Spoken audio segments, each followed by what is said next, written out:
This is a really tasty one to do, I tell you. It's a really delicious analysis to do. So we know everything consists of parts. There's nothing special. I always use IKEA as a great example. You can see it vividly, you know. You get a box with a bunch of screws, a bunch of bits and pieces, and you can't see a table there, but you get the instructions, and you know if you follow the instructions, you end up with a table. So it's a really good example of dependent arising. A table exists in dependence upon its parts. Now, think of us as like a package, and you come in your box from IKEA. You're going to have thousands of parts, aren't you? All the bits of the body and all the bits of the mind. Think about it. You're going to have millions of bits. And this is a really interesting point. This type of analysis of dependent arising, you've got to be very accurate. So when you get your package for the table or the shelf in IKEA, you've got exactly the number of screws. They don't just chuck in 47 screws and cross their fingers. It's very precise. You get exactly the right screws, exactly the right little kind of thing, exactly the right measurement, and you know that. So it's really accurate. That's the analysis we have to do with dependent arising. It's about details, you know. This is, as Lama says, dependent arising is the king of logics to prove emptiness. So the mind you need to use to prove emptiness isn't just some spaced out hippie-trippy mind. You've got to have a clear, precise logic and analysis of details. Dependent arising is the details. So a box comes, you know, and let's pretend there's you in there. A box called, you ordered one Robina, one me, one rain, whatever you got. So now, so this is the analysis we have to do, because what Buddha's telling us is this. Because of ego grasping, we believe 40 trillion% with 40 trillion% certainty that there is all the parts. There's the eyes and the nose and the ear and the thousands of bits of the body and the bones and the ligaments. Then there's the mind. We've got the bits of anger and bits of love, and there's jealousy and there's this and there's that. There's the thousands of bits of the mind all in the IKEA box, and there's the thousands of bits of the body all in the box. And we know that we're going to pull them out and we're going to construct a me. Well, we believe with complete certainty that there's a very special part that you probably have to put in at the end, a very special part without which you wouldn't be me, and that part is called me. A little mini me in there. You've got when you put all the bits together, you've got the body, the mind together, all the bits and pieces, the anger, the love, the jealousy. There's your complete package of me. But you think, where's the me? Where's the inherent me? Where's the special part, like my friend Pende says, that walks hand in hand with the other parts? That's like the boss part. It's like you put the me in there and then you become a real person. Buddha says, don't be ridiculous. You don't need one of those bits. There's no such thing as a separate me. There's no such thing as a me that's independent and separate from the parts. The parts do fine being me. But we think there's an extra piece that's necessary. And when we talk, we believe it. I own a hand and a nose and anger and love. I am this. You did that to me. And we feel there's this special piece in here somewhere that really does exist, that's the owner of the body and the mind. Buddha says, don't be silly. You don't need such a piece. The bits of pieces do fine on their own. This is like absurd for us. So they didn't leave behind any piece. You only need the body and the mind. You don't need more. So then you go, well, what the hell is me anyway? Well, that's the third one. We'll go back to say briefly. The third one is that the me is just the label you use out of convenience on those bits and pieces. But we've over-exaggerated the me. We've embellished the me. We believe there's an intrinsic me in there. There's two mistakes we make, and the one we're discussing now, the one that's typical, is the owner. The person the I that owns the hand. We say, I have a hand. So this is the logical analysis we have to do. They talk about one particular logical analysis is, if there's something exists, there's got to be one thing. And if it's more than one, then it's more than one. You can't have it both ways. So let's do a little analysis to prove this one. We're trying to disprove here that there is a separate thing called me that owns the body and the mind, which is how we talk. I have a hand. I have a nose. Oh, I have anger. That's two nouns there. It's two things, right? I and a hand. So, okay, I will give a simple example of a valid statement.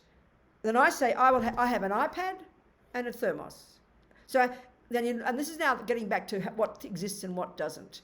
I just stated 3 phenomena, did I not? I is the name given to this phenomenon. Have an iPad, that's the name given to that phenomenon. Have a thermos, the 3rd phenomenon. So I just stated then 3 phenomena, 3 nouns. Well, one's a pronoun. So it's logical and evident and obvious that if you want to prove that I spoke the truth, you have to point out 3, in this case very simple, separate and independent phenomena. So independent here means that they don't depend upon each other for their existence. So if my iPad breaks, my thermos will work fine. There's no relationship. And this word relationship is massively important in the Buddhist discussion about emptiness. There's no relationship. There's not only they're independent of each other, but they're separate as well. So you've got to point out 3 separate and independent phenomena. It's easy. There's a thermos that does not depend on an iPad for its existence. There's a Robina that does not depend upon an iPad or a thermos for her existence. And there's an iPad that doesn't depend upon a Robina and a thermos. So it's easy. There's 3 separate and independent phenomena. That's easy. Now let's get a bit more nuanced, a bit more subtle. I have a nose and an ear. So without analysis, you can see it's true. Have a look. There's the nose. There's the ear. No argument. With any analysis, it's good enough. But the Buddha says we need to do analysis because when we make that statement, we make 2 mistakes. Either, this first one, that when we say the word I, we believe there's something in here, intrinsic and specific, that is the referent object of that word I. So in the same way, when we say ear, there it is. There it is, you can prove it. There is an ear, and the ear is not the nose, and the nose is not the ear. And in terms of their existence, their function, they don't depend on each other at all. I don't need an ear to blow my nose. I don't need a nose to hear things. So in that sense, they are both separate and independent. But now the 3rd phenomenon, I. We assume it has equal status with the ear and the nose. There's a little piece in there somewhere. And if you're a Christian, you'll call it a soul. If you're a Hindu, you'll call it an Atman, a self. If you're a Greek, you'll call it an essence. This is the commonest view in most philosophies. There's something intrinsic there. Buddha says, no, you will not find such a thing. So, and this is the proof. This is the proof, very simple. If there were a 3rd component in here, apart from the ear, apart from the nose, apart from the other thousands of bits, then just in the same way that when my thermos breaks, when my iPad breaks, my thermos won't mind. In the same way, if there were that separate, independent little kind of component called an I, that is like the mini-me that runs a show, then when the nose gets hurt, the I will look on and go, oh, phew, I'm glad it wasn't me, and will have pity for the poor nose. That would be just the same. It won't be, the I will not be affected if it was separate, in the same way that the iPad is not affected if the thermos breaks. But it's not like that. We know it's not like that. So then what we say, I am in pain. So like if, say Rain insults my nose, he said, you've got such an ugly nose, Robina. And I'll say, how dare you insult me? And he should say, Robina, I didn't insult you, I insulted your nose. But we don't have that kind of precision, do we? Because we just assume there's a piece in there. We're giving extra status to this piece in there. So what is the I if it's not a separate thing? Because we know there is an I somehow. Well, it is not the same as the nose and the ear. But you can't separate it. So it's a more subtle understanding of there is a dependent relationship. It's not like the thermos and the iPad when they're separate and independent. No, the I is completely dependent upon the parts, but you won't find an I among the parts. That's the thing to think about. It's more nuanced, it's more tricky. So the interesting thing is this. As His Holiness, this is the first step of the analysis. And if we stay here, then when we go, there is no I. We are accurate. There's no independent I. But if we just stay there, we become nihilistic. And this is the major mistake in people's understanding of emptiness. In other words, as His Holiness says, you start analysing the I, looking for the I, and you throw out the nose, you throw out the ear, you throw out all the bits of the mind, and you have all these piles of phenomena, and you will have a pile of different phenomena. So you say, oh, well, there's no I there. That's nihilism, and that's not the meaning of emptiness. We haven't gone far enough. So as His Holiness says, the I isn't empty. We've got to look at that word in a minute. We've got time. Because you can't find it. And you won't find it. But that's not the real premise. The I is empty of existing from its own side because it's a dependent arising.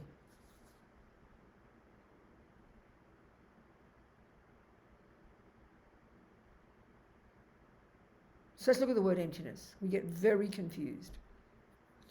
Right back, like I said before, you start with understanding that everything that exists is a phenomenon, and a thing that's a phenomenon can be cognized by the mind. So that a direct relationship between the mind, which is subject, and the thing that it cognizes. And if mind has any cognition, it has to have a thing it cognizes. The mind just can't exist without a cognition. That's schizophrenic. Whatever level of mind we have, it's going to cognize something. And whatever the mind cognizes is a phenomenon, an object, an existent, an established base, if it's a valid cognition. So, emptiness is a negating word, isn't it? And we use it in daily life. I'll pick up my thermos, about to drink, and I'll go, oh, it's empty. So we know it means empty of tea. Pretty straightforward. You look in your bank account and you go, oh my God, my bank's empty. You mean there's no dollars there? We use the term very casually. So we understand the meaning. Now, this is a part that this is where we don't use the word properly. This is where we don't use the word, though. So in other words, okay, so there's two things here. One is, if there is tea in my thermos, we all understand that tea is a phenomenon that does exist. In general, and specifically, if it's in my cup, there is an object of knowledge, there is an existent called tea. So my mind, when it observes that shape and colour, and then I go, oh, that's tea, then my mind cognizes the phenomenon called tea. Very simple. So now, and this is the point, I'm expecting tea in my thermos. I'm expecting it. And when I go to drink it, I get a shock. And I'll say, oh, my cup's empty. My thermos is empty. But put it another way, my mind just cognized something, didn't it? It was expecting tea, but what did it find instead? The absence of tea. So that the object that my mind cognized, correctly speaking, is a negative phenomenon. It's called the absence of tea. Another word for absence is emptiness. The emptiness of tea. That's the name of the phenomenon that my mind cognized. We'll say, oh, my cup's empty, but you make it a phenomenon, make it a noun, and it's called the emptiness of tea. We don't talk like that, but we can hear it, and this is a crucial point to understand. This is how the mind cognizes things. It always cognizes a phenomenon, an action, an event, a thing. Well, the absence of tea is a real phenomenon for my mind. And this is the interesting point. The only person who would cognize the absence of tea in their cup is a person who expects tea. You don't walk into the crockery shop and look in the cups and go, oh, Mummy, the cups are all empty, because you don't expect tea in a crockery shop. So the only person in this particular discussion, the only person who will cognize the absence of your precious $5,000 is the person who expected $5,000 in the bank. The only person who will cognize the absence of tea is the person who expected tea. So, like you rush to the drawer to get your keys to rush off to work, and you open the drawer. Now, if you ask me to look in this is the big difference now, how emptiness isn't nihilism, isn't nothing. If you ask me to look in the drawer, which is an empty drawer, what I will see in that drawer is nothing. That's nihilism. Listen to this. You expect your car keys. So when you look in the drawer, what you observe is nothing, but what the object you just cognized is the absence of your car keys. It's so vivid for your mind. You know, if I look in the cup and don't expect tea, I will see nothing. That's nihilism. If I don't expect $5,000 in the bank and I just see a zero, that's nihilism. There are no dollars. But that's not the meaning of emptiness. Emptiness is the absence of the precious $5,000 that you thought was there. The emptiness of tea is the object you cognize when you thought there would be tea there. Well, when you get to the subtle level of concentration with shamatha, and after countless lifetimes of hard work and working on the lam rim and unpacking and unraveling your mind and meditating by using dependent arising, and you're looking for the intrinsic I in here somewhere, and at some point in your subtlety of concentration, for the first time you will cognize the truth of the absence of that precious I that you have believed in since beginningless time. So merely chucking out the bits and pieces of the mind and the body, and you will not find an I. We only go as far as that, and that's nihilism, and that's the commonest misunderstanding about emptiness. And that is not the real premise. So when you look at this. Rain believes there's $5,000 in his bank, completely convinced it's there. He knows he's saved it. He says, Robina, look at my bank account for me, would you? And I have no expectation of anything. I will see the truth. $0. Now that's nihilism. Now so the object that I cognize is $0. What's the object he cognizes when he looks in the bank and sees a zero? The object he cognizes is the absence of $5,000.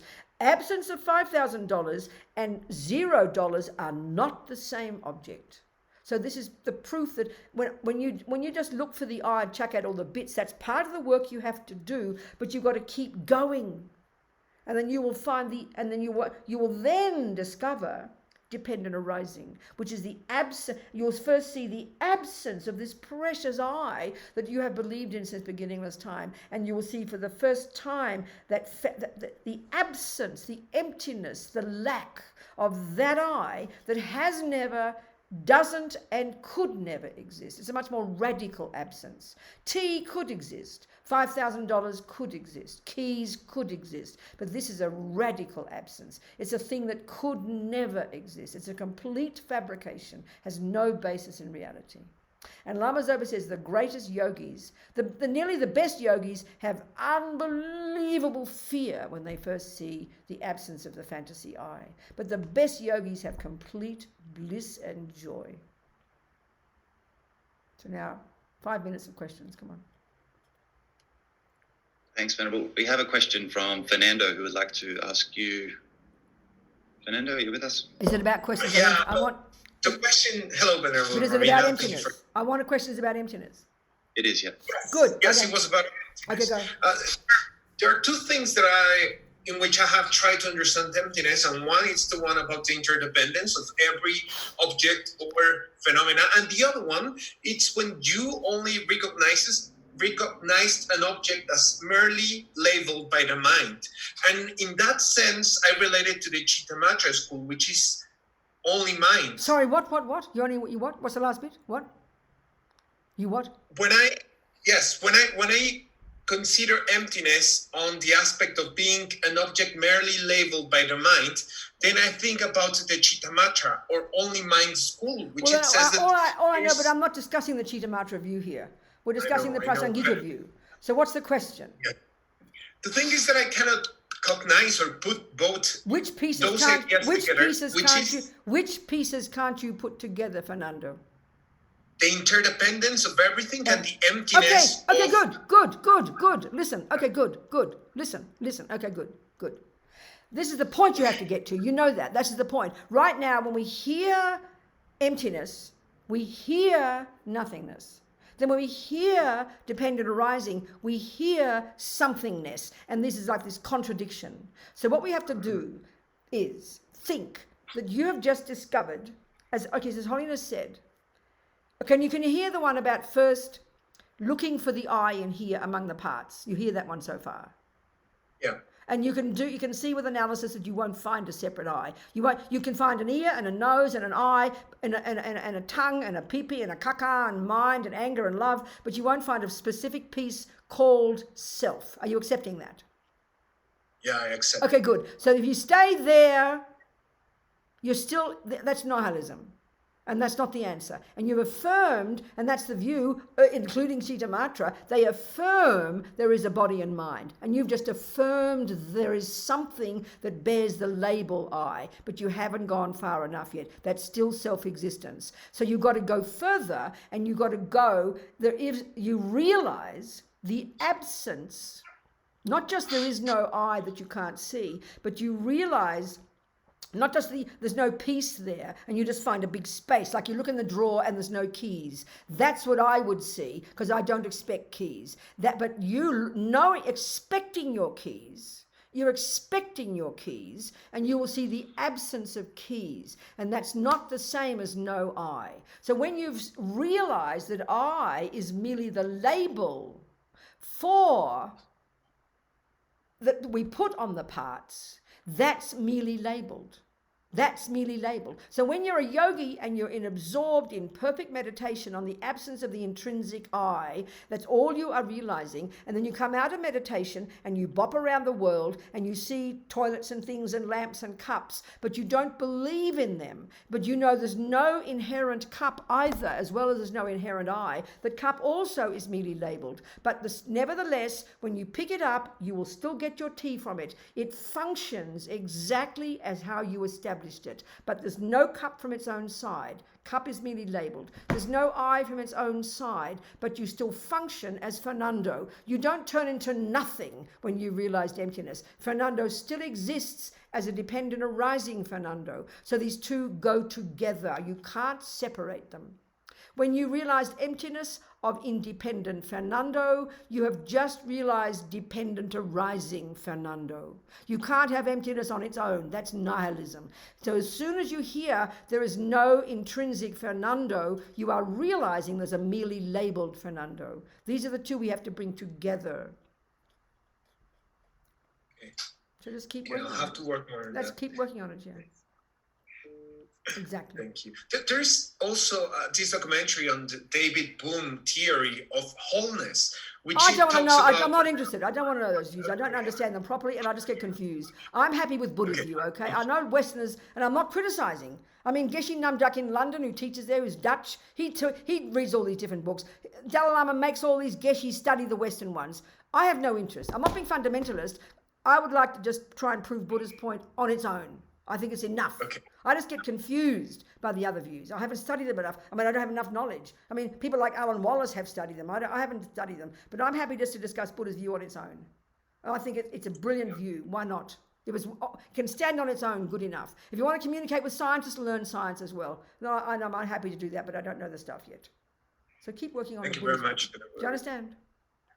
Yes. Any other questions? questions? Thank you very much. Rain? That's it, Venerable. No more questions. Okay.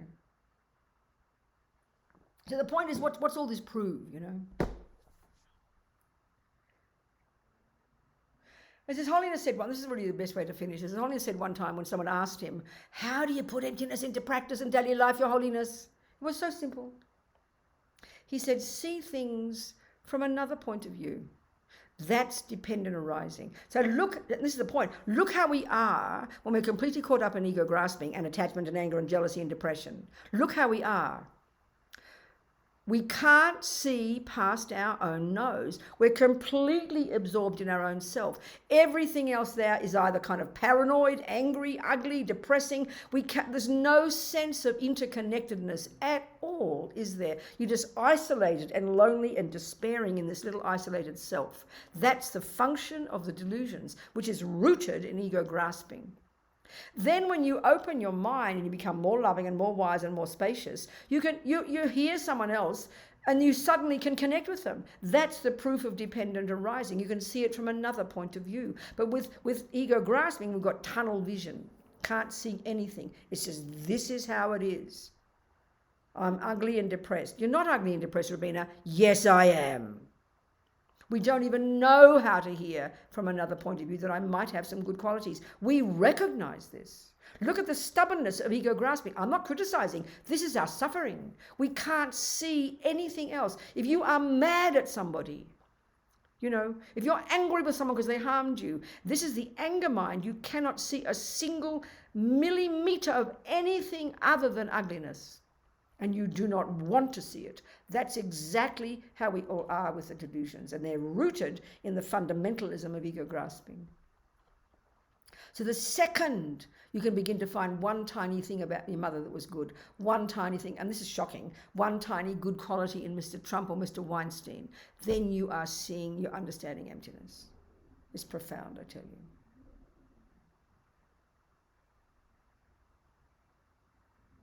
Okay, should we go home now?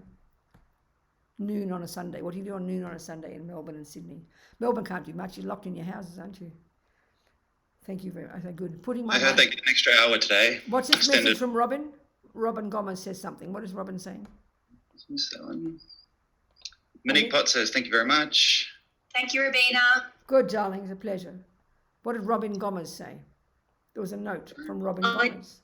Just said thank you. Oh, you did, darling. Did you? Okay, wonderful. I'm happy. Thank you. Then we're all finished now. Thank you, Robina. Maybe I'll see you again. Thank you, Robina.